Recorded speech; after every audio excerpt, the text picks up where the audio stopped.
From The Exorcist to Heretic, why holy horror can be a hit with moviegoers. In the new horror movie, Heretic, Hugh Grant plays a diabolical religious skeptic who traps two scared missionaries in his house and tries to violently shake their faith.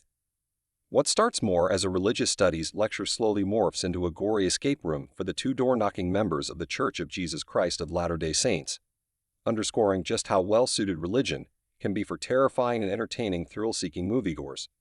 I think it is a fascinating religion-related horror as it raises questions about the institution of religion, the patriarchy of religion, said Stacey Abbott, a film professor at Northumbria University in Newcastle, England, whose research interests include horror, vampires, and zombies.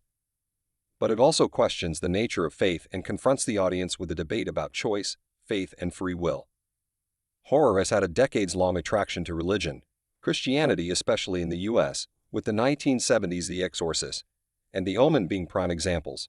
Beyond the jump scares, the supernatural elements of horror and its sublime nature pair easily with belief and spirituality, and religion's exploration of big existential questions. Abbott said, "Horror is subversive. Real-life taboo topics and cultural anxieties are fair game.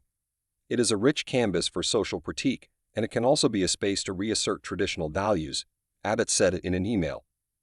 Religions and horror tackle similar questions about what it means to be human, how people relate to one another and the world, said Brandon Grafius, a biblical studies professor at Ecumenical Theological Seminary in Detroit and an expert on Christianity and horror.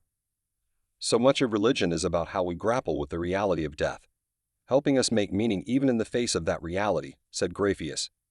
Horror really serves that same process as a way to reflect on death. Not only does Christianity translate well for U.S. audiences, it has a lot of raw material for movie makers to work with, he said.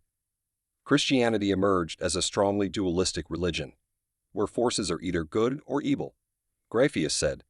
Even though the U.S. is moving away from being a nation dominated by Christianity, we still have that dualism deep in our bones.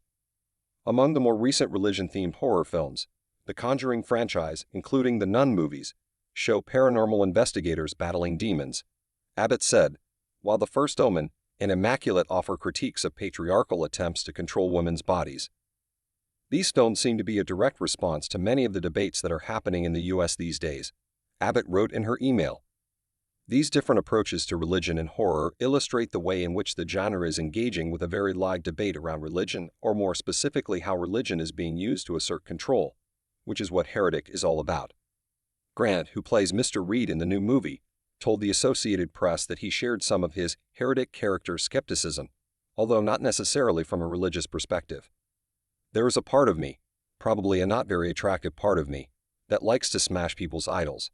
Anyone I feel is being a bit too smug or too pretentious, I don't like to see that. I like to just take them apart a little bit. Horror can be challenging. It acts as a dark mirror that can reveal things people don't want to admit and fears they don't want to face, said the Reverend Ryan Duns, a Jesuit priest and theology chair at Marquette University in Milwaukee. If done well, both religion and horror are unsettling, he said. Religion, when it unsettles, asks us, am I living up to the person I have been called to be, or am I complicit in systems of violence, oppression, injustice, going with the status quo, said Duns, who wrote The Theology of Horror and teaches a course on it as well. In the horror movie, the monster threatens normality, threatens to destroy our status quo. But they deviate from there. In horror, there is no way out, Dunn said. He pointed out that defeating a movie's monster doesn't prevent sequels, hence Jaws 2, Terrifier 3, Return of the Killer Tomatoes, and more.